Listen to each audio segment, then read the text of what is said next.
Han presentado un presupuesto sin novedades, que es más de lo mismo en una situación de pandemia, en una situación totalmente excepcional, con lo cual tendría que haber medidas excepcionales. Que este presupuesto ni cumple ni responde a esas demandas. Son unos presupuestos lesivos para el campo aragonés, porque todos son anuncios y buenas palabras que luego no se ven refrendadas en estas cuentas. A ustedes solo les preocupa nuestros agricultores y ganaderos, pero solo de boquilla.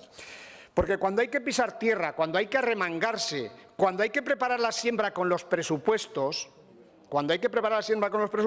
ni están ni se les espera. Con respecto a nuestras enmiendas, ni siquiera se han molestado ni en roturarlas, ni en pasarles el rulo, simplemente las han dejado en barbecho. Ni se las han mirado porque ya venían con el no cargado en el remolque. Dicen apoyar la agricultura familiar, eso es lo que dicen, pero votan en contra de realizar nuevas concentraciones parcelarias en Aragón. Rechazan incrementar la dotación de partidas que en este ejercicio estaban muy mal dotadas o que incluso no se habían ejecutado.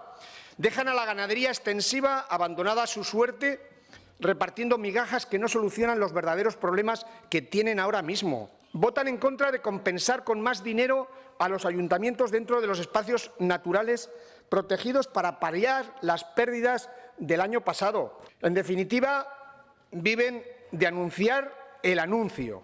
Y si me permiten, en términos publicitarios, ustedes, más que un gobierno, son publicidad.